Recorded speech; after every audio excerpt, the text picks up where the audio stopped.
Hello, everyone. Welcome to the My Culture Connect Co-Teaching Orientation. My name is Quentin Gooch, and I am the program manager here with MCC. So today, for about the next 30 to 40 minutes, we will cover the basics and the things that you need to know as you begin your co-teaching journey. Many of you may have already done a little bit of one on one tutoring, or maybe you haven't. But this orientation is specific for situations where you want to co teach, and we'll go into a little bit more about what that is. So, thank you for joining us, and let's get started. So, you've decided to co teach. So, what exactly does that mean? MCC, of course, offers a variety of programs, be it observations, one on one tutoring, and co teaching. The difference between one on one tutoring, which some of you may have done, and co teaching is that co teaching involves working with a classroom of students in Taiwan and co teaching with an English teacher in Taiwan. So that's the major difference between one on one tutoring, where you may just have a single student that you're working with, versus co teaching, where you will be teaching an entire classroom. As I mentioned, you will work with an English teacher in Taiwan to help with lessons for their class. Many times when you're co teaching, you will be provided with either a textbook or a syllabus, and so you are aiding the English teacher in Taiwan as a native level English speaker. Remember, the children in these classrooms are in a rural area of Taiwan, and so they don't get a lot of exposure to native level English speakers. And so, being a part of a co teaching collaboration is a way for the students to get exposure to native level English speakers. Most of the observations, because most of you did start your journey observing classes that we have here at MCC, and so most of your observations would have been co-teaching setups where there was a native speaker or a native level speaker who prepared a lesson plan and was working with a teacher in a classroom in Taiwan. That is what the majority of our observations are. And so if you've seen any of those, that is what you are now signing up to do. Now, you teach the lesson. So in co-teaching environments, you are the teacher. I know that we say co-teach, but when we're doing a co-teaching setup, you teach the lesson, while the teacher in Taiwan, Luke and Susan, help with classroom management and explaining some of the more difficult concepts in Mandarin if needed. Now, these classes are meant to be taught completely in English. It's completely immersive. But sometimes, if we are doing an activity that maybe the students are unfamiliar with, or maybe it's a difficult grammar topic that you may be tasked with teaching, sometimes a little bit of Mandarin instruction is necessary just so that the students know what their expectations are. And so that's what your co teacher in Taiwan will assist you with. All right. So now let's get into a little bit about how co teaching actually works. So, what is the process? Well, step one of the process you've already begun, and that is to watch this orientation video and then complete the short quiz afterwards. The quiz must be passed with a 90% or higher, and so please, if you need to, feel free to jot down some notes as we go through this presentation, or you always have access to rewatch this video as many times as necessary. But the quiz does need to be passed with a 90% or higher before we will schedule you in a co-teaching environment. Next, Luke will begin to find a school that we have partnered with and a class for you to teach. And so this will happen. We have a list of schools that we work with. And so typically this doesn't take too long, but depending on the amount of co teaching volunteers that we have or the amount of schools that we are currently working with, this process could take a little bit of time to match you with a school and to teach a class. But this is what Luke will begin doing once you have completed orientation and passed your quiz with a 90% or higher. All right. So remember, Taiwan is anywhere from 12 to 15-hour time difference from the United States and Canada. I know that we may have some people watching this orientation who are not from the US or Canada, but just as an example, for the US and Canada, we are 12 to 15-hour time difference. So this means that most of our co-teaching opportunities are going to be during the school day in Taiwan, which is going to typically be between 8 p.m. and 12 a.m. or midnight Eastern time. And so you can kind of translate that to your own time zone. But most co-teaching opportunities are going to be somewhere in that time frame. Now, we do have some programs that are in the mornings or on the weekends, but just know that the majority of our co teaching programs are going to be during the school day in Taiwan. Now, the class length that you'll be teaching will vary depending on the grade level. So, for elementary school, those classes are 40 minutes in length, junior high, 45 minutes, and for high school, the lessons are 50 minutes. Now, if you have the chance or the opportunity to teach during one of our out of school sessions, so throughout the year, there are breaks in school. So, for instance, for Lunar or Chinese New Year, there's a big break. For summer vacation, there's a big break. And so, depending on when you're watching this orientation video, you may also have the opportunity to teach during one of these special sessions. And if you do, those programs are usually an hour. So, we usually do plan hour courses whenever it's one of our special courses that we're teaching. And so, also, unless otherwise told, your class will be held on Skype. So, as many of you who have observed classes, there's always a Skype chat link, and then the class is either held on Skype or Google Meet. Unfortunately, since Google Meet will only let you record if you have a paid version, only certain teachers that you will see will use Google Meet. The majority of co-teachers will teach on Skype. So unless you're told otherwise, plan to have your class using the Skype platform. Okay, so now we're going to get into some of the most important parts of this orientation. And those are lesson planning and the do's and don'ts of co-teaching. So if there was any part of this presentation that I would definitely take some notes and remember, these next two sections of lesson planning and the do's and don'ts are those. Okay, so let's get into it. Lesson planning for co-teaching. This is the most important part of co-teaching and also what is most different than, let's say, one-on-one tutoring. When you are tutoring one-on-one, there's a little bit more flexibility in what your lesson plans can be. Many of our one-on-one tutors, they are looking for conversation, and so you may just build a lesson based on a certain topic or something that you want to discuss. Whereas when you're lesson planning as a co-teacher, you are actually teaching a full class of students. And therefore, lesson planning will be the most important thing that you will need to do and probably the most time intensive part of what you will need to do as a co-teacher. So, lesson planning is your responsibility when co-teaching. That's the first and foremost thing. It is your responsibility.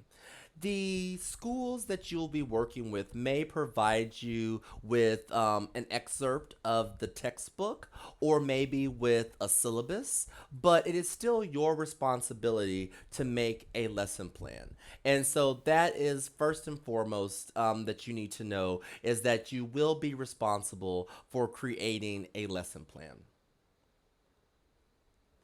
Most times, you'll want to stick to the PPP format that you learned in your certification classes. So, what do we mean by PPP? That is to present, practice, and produce. And so, your lessons, be it for elementary or high school, you're going to typically want to stick to that PPP format. Now, there are some times where this may vary. For instance, if you know that you've been set up to co teach for several weeks, or maybe you've been set up to co teach an entire unit where you're going to have 3 or 4 classes back to back. This may be an opportunity for you to do more presentation or more practice in maybe one of your first classes, and then do more production in the classes that follow. But definitely, if you're just teaching one class or maybe even just 1 or 2 classes, following that PPP presentation, practice, production, it's going to be the most useful way for you to lesson plan. So, again, like I just mentioned, think about when you're scheduled if this is going to be a single class or a unit. That's going to help you decide how you want to go about planning your lesson. If it's a single lesson, you're going to think about things a little bit differently than if you're doing an entire unit. And like I mentioned, that might also affect how you do your PPP. Whereas maybe you might present and practice in one lesson, produce in another lesson. So this is why it's very important to know if you're doing a single class or if you'll be teaching an entire unit. Now, sometimes, as I mentioned, there are excerpts from the textbook that are provided or a syllabus. Other times, the teacher may tell you that it's up to you to choose your own topic. So there's a variety of ways that co-teaching can happen. Usually, I would say for most co-teaching environments that are taking place in the classroom, though you are usually going to be teaching a part of the unit. So the teacher of that class will already be teaching a unit. Let's just say they're working on places around town. So you will then step in as the co-teacher and create a lesson that will supplement what they're already learning. So you may be given an excerpt from a textbook or a syllabus, but you don't want to just use that textbook as your lesson. So even if they do give you the pages of the textbook that they're covering in class, that's not what you want to teach. That's not meant to be your lesson plan. That's meant to guide you in the types of activities that would be relevant for the class that you're teaching.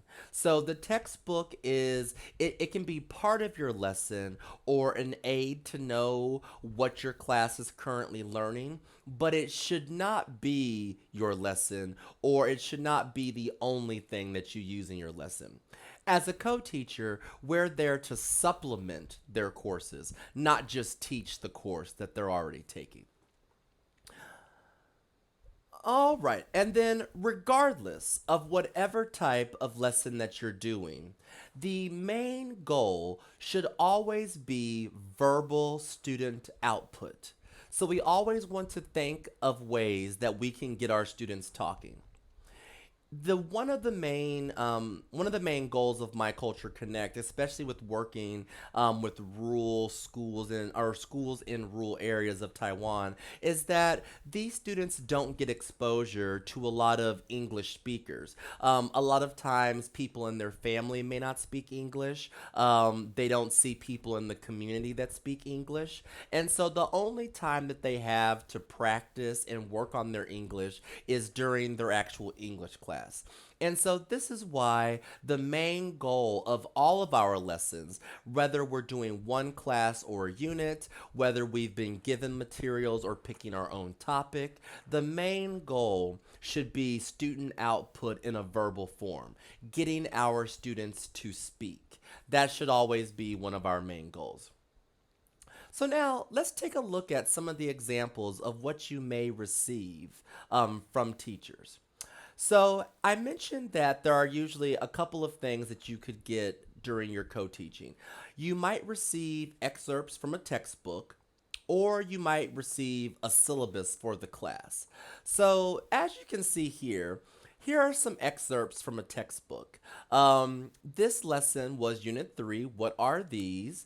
And you can see that the textbook has a story, has some dialogue, has some vocabulary words. And so this is what I mean by we're going to then use the textbook. So this was provided as what the children are learning.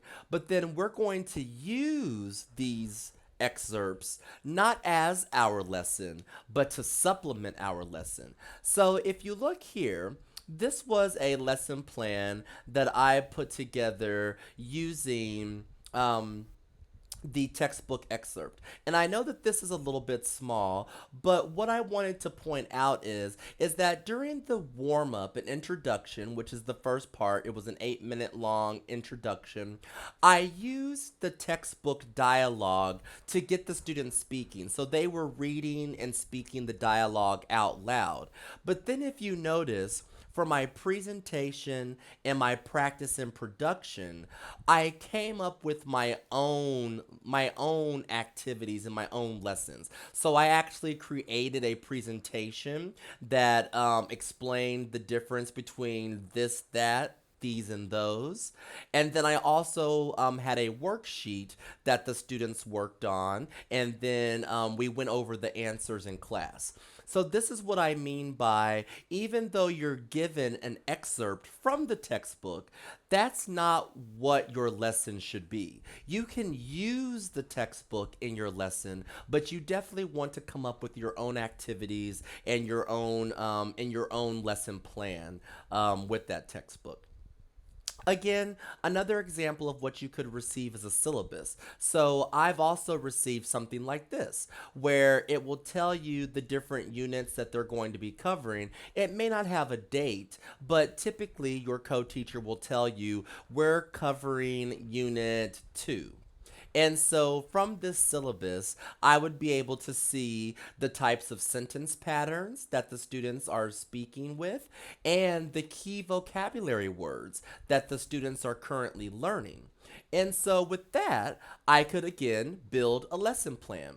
So of course, a syllabus, I can't make a lesson plan out of a syllabus because there's not enough information, but I know it's really small again, but as you can see from this lesson plan, I used the key words or vocabulary such as bank, park, supermarket, library. I used those main vocabulary as what I was going to teach, but then I actually made my own presentations, my own activities, and my own games to then supplement the learning of that topic. And so this is what I mean by, even if you're given a textbook or a syllabus that is to be used as an aid, you still need to come up with your own lesson plan. All right, so what materials can you use in your lesson? So here we have 4 categories. Typically, you're going to use some type of presentation. And so that could either be through Prezi, which is what I'm using now. You could use a Google Slides. You could use a PowerPoint. These are all presentation softwares that you can use for your class. And typically, you will have some type of presentation that you will do as a part of your class. You can use video and audio files. YouTube is, of course, the simplest one that you could use. You can use this for videos, or you can always just play the audio of a video if you want it to be an audio file. Also, just doing researches online, you will find some activities that may have audio files, and so these are all things that you could use as a part of your lesson. Worksheets. These can be ones that are either self created or downloaded. Um, and they can either be completed together as a class. So like, let's say I have a worksheet that I put up in my presentation, and then as a class we go through each question, and I call on different students to answer each question, and we work on the worksheet together. Or it can be completed individually before class. But know that if you want a worksheet to be done individually by each student, this takes a little bit of extra preparation because you will need to have that worksheet printed. And so that will take a little more coordination between Luke and your co-teacher. And then, of course, we can always have games as well. So this would be things like Wordwall, YouTube games, guessing games. We can also have things of that nature. Wordwall is a very good resource that has a lot of games that you can use that are already created, or you can create your own game there. There are games already on YouTube, which is like a video that will actually stop and ask questions. There's the hidden picture games, and then always different types of guessing games like Hangman, or different games that you would think of that you used to play in school. If you can do it in an electronic format or online, you can always use those games as well as part of your teaching. All right. And so, lastly, with lesson planning, we're going to talk about submitting your lesson plan. So, if this is your first time co teaching, which, if you're watching this orientation, it's likely going to be your first time co teaching, we do ask that you submit your lesson plan and any materials that you plan to use to me at least 2 days prior to your class. We do this because we want to only have you set up for success, not set up for failure. And so this allows me a couple of days to look at your lesson plan, look at your materials, look at your timing, see, as see how your activities may work in the classroom, and just make sure that things look appropriate and appropriately timed.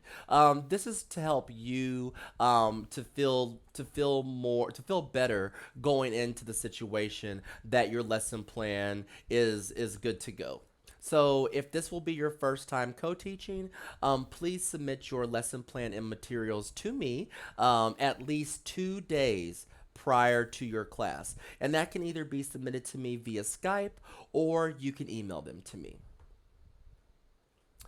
Also, you will need to always upload your lesson plan and materials to the Skype group chat for your class prior to the start of your class. So this doesn't have to be done days in advance. Typically for me, when I'm co-teaching, I will upload it a few hours before the class is to start.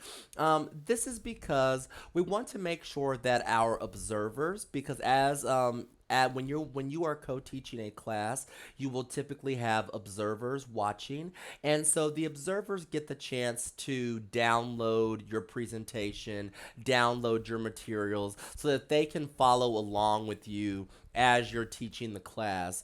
It makes it a little bit easier. Also, if there's anything that you need to print, or that your co-teacher needs to upload, it also helps to make sure that your co-teacher is prepared. Now, be aware, as I was just speaking about, if your lesson includes worksheets that will need to be printed, these must be provided to your co-teacher in Taiwan or to Luke with enough time to print before your class. So I would say, as a golden rule, If you have any worksheets that you want printed, you need to send those to Luke or your co-teacher at least a day in advance. You want to give them enough time in their schedule to print your worksheets. Help them help you. Okay, so now let's get into some of the do's and don'ts of co-teaching. All right, so for the do's, we'll start off on the positive side.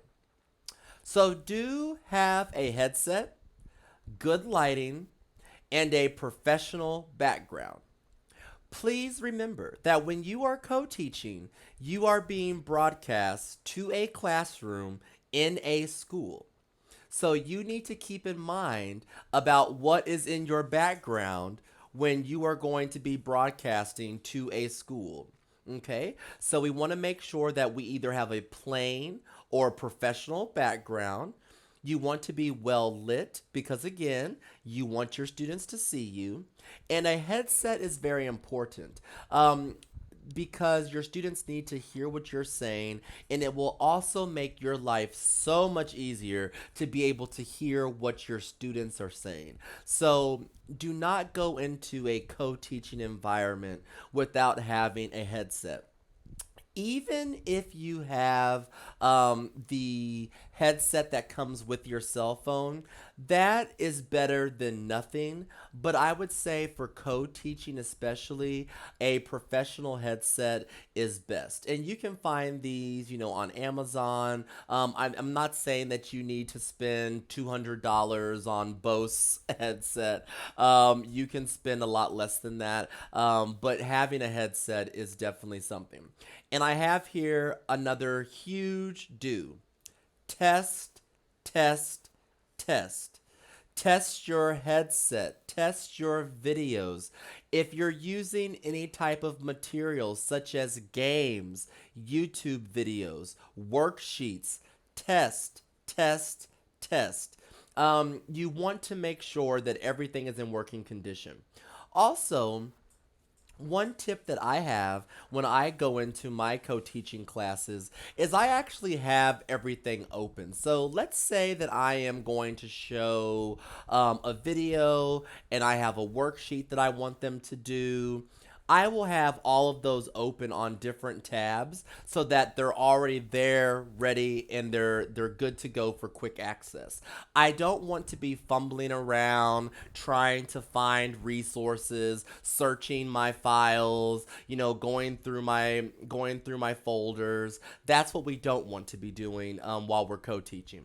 And so that's why testing is very important. Also, don't forget to introduce yourself. If this is your first time with the class, they're not going to know your name, so definitely make sure that you introduce yourself. I usually always just introduce myself as Teacher Quentin, and so you can feel free to introduce yourself as teacher and your first name as well, but don't forget to do that. Also, make sure to correct errors and have them repeat the sentence in the correct way or the word in the correct way. But make sure to do it kindly. Um, in just culturally speaking, a lot of our students will be shy and will not want to speak as much. And so definitely having kindness and empathy, knowing how difficult it is to learn a second language. And not only are they speaking in a second language, but they're also doing it in front of their classmates, and they're also doing it with a microphone, and they're also doing it with observers watching. And so whenever there are errors, be kind to your students. We want to correct the errors and we want to tell them the best way or better ways to say the sentences that we're working on, but we don't want to break their morale or make them feel bad for making a mistake. We want them to know that making mistakes while learning a second language is natural and that it's okay, and that we definitely want to make them feel comfortable doing that. So please correct errors, but do it in a kind way. Next tip would be to always over plan. Um, when teaching, a lot of different variables can happen.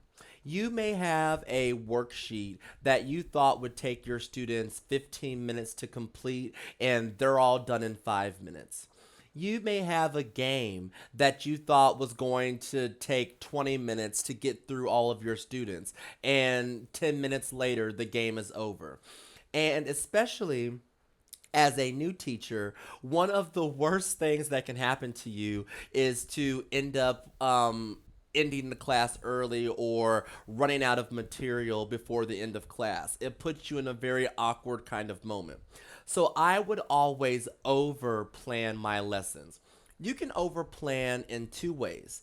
One is over planning through your activities. So let's say that I thought that a worksheet would take 15 minutes. Maybe in my lesson plan, I'll say it's only going to take 10 minutes. That's a way to give myself a 5 minute buffer from what I think it's going to take. I'm going to scale that back a little bit so that I'm anticipating it going a little bit faster.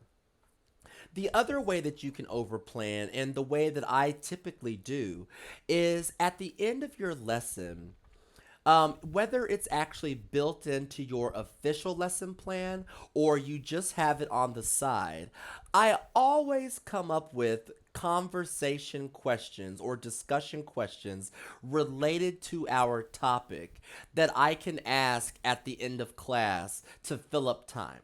And so let's say that your class ended about 10 minutes earlier than you wanted it to.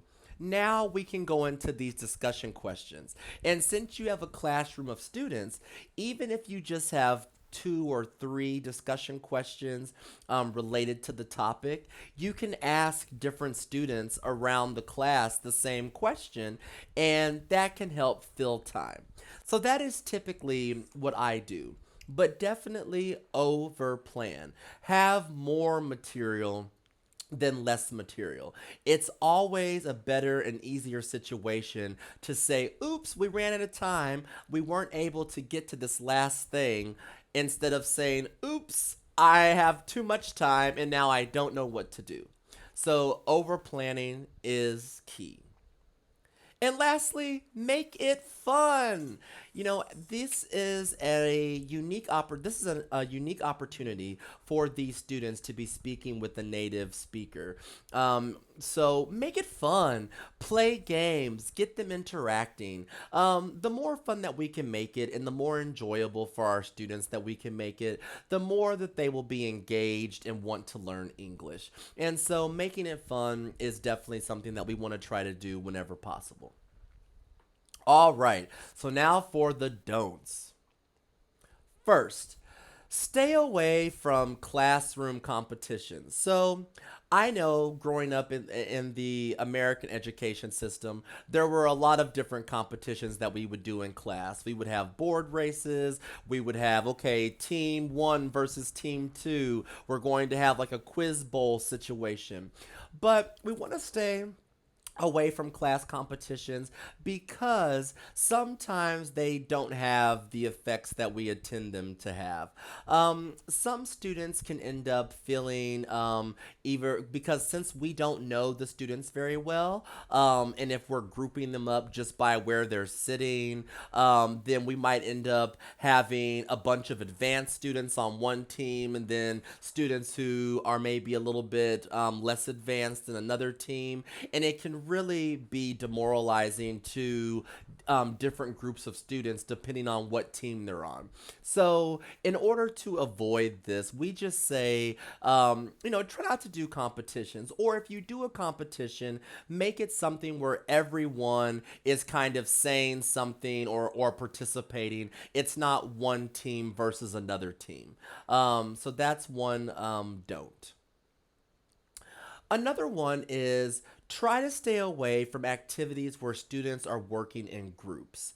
I know that especially in our TEFL programs and also just in a traditional in-person school, one of the things that we often do is like group work where it's like, okay, I want everyone to get in groups of 4 and I want you to do XYZ and then we'll present to the class. This sounds like a great idea and usually would be, but in a co-teaching environment, especially when we have an online, you being online, and then you have your co-teachers who are there in class, it makes it very hard for them to manage the classroom. Remember, they have to make sure that the students are actually doing what they're supposed to be doing, that they understand the instructions that you've given, especially since this is in a second language and is a fully immersive, you're only giving the instructions in English. And so it's a lot to manage for your co-teachers. So we want to stay away from doing group work in our lessons. Also, for most classes, unless you're teaching a very advanced class, like sometimes we do get a senior high school class or a college course, but unless this is the case for you, which it likely will not be, try to focus on teaching no more than 6 to 7 new vocabulary words. 6 to 7 vocabulary words is kind of a sweet spot for where your students can really retain the information. You don't want to come into a class with a list of 12 new words that you want your students to learn. 6 to 7 is a really good amount where it's challenging enough and it gives you enough variety to have some good activities, but it's not overwhelming to your students. So definitely try to focus on no more than 6 to 7 new vocabulary words in your presentations. All right. And so, lastly, in this orientation, one of the biggest questions that I often get is where can you find resources? So, we know that lesson planning is our responsibility. We know that we want to make it fun, but where can we find some of these resources? So, I've listed some here. One is the ISL Collective. This one is really good for worksheets and it also has PowerPoint presentations as well. Now, the one thing about this website is that it is British English. So sometimes you might see worksheets where they will spell a word like neighborhood the British way of spelling neighbor, or they might say different words like mum instead of mom. So this is something that you'll find on this website, but they do have a lot of worksheets and also PowerPoint presentations that you can use for a variety of different ESL topics. I would also say that this website is best for young learners because most of the worksheets that are on the site and most of the PowerPoint presentations that you're able to download are very cartoony and funny. So this wouldn't be something that I would probably use at like a high school or college level. This is more your elementary or young junior high school level. Another good resource is All Things Grammar. Now, All Things Grammar is a worksheet resource, and this is all about grammar, as the the website kind of says. And so, if you are teaching a grammar point or grammar is a part of your lesson, this is a great resource to get worksheets from. There, you're able to download them, and then you could use those as a part of your lesson.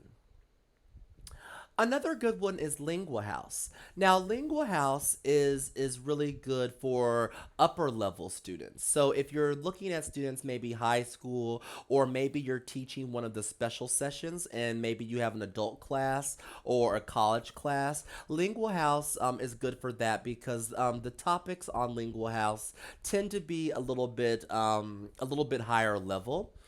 And also, Lingua House is sort of split. They have a paid version and a free version, and so only certain lesson plans will be available to you as a free user unless you pay for the other version of Lingua House. But the cool thing about this is that you do get a full lesson plan, so it's great for getting ideas, even if you don't use their lesson plan exactly as written. It's a good place to get ideas. Also, Lingua House in their lesson plans oftentimes does have audio files, so you can download the audio file and use just the audio file as a part of your lesson plan. And so that's why I think this is a good resource. Wordwall.net. This is a great place to find games and to make your classes interesting. I would say wordwall.net has been one of the best when it comes to making the class fun. There's already a huge library of publicly available games already on Wordwall, but it also allows you to create your own games. So if you have those specific 6 or 7 vocabulary words that you're looking to teach, you could create a game using just those 6 or 7 vocabulary words on Wordwall. And so that's why I like it as a resource. And the last one I'm going to list here is myworksheetmaker.com. Now, this will allow you to make your own worksheets. So, and you can make different ones like from fill in the blank, matching, word search. And so it has a lot of different worksheet templates that you can use to create your own worksheet. So just to make sure that you can see all those, I'll zoom in for just a second just to let you get a little closer look. You can always pause now and write those down, but just so that you can have a closer look, I'll zoom in. All right. And so that concludes our co-teaching orientation. The next step for all of you will be to take the co-teaching orientation quiz. And as I mentioned, you do need to get a 90% or higher on that quiz. And after that, you will also receive an availability form, which will ask you about what your availability is to teach or to co-teach a class. So, maybe you aren't available on Wednesdays or Thursdays or whatever the case may be. This form will allow you to do that. So, I am happy to have you as new co-teachers. And so good luck. If you have any questions, please feel free to reach out to me either on Skype or shoot me an email. Happy teaching.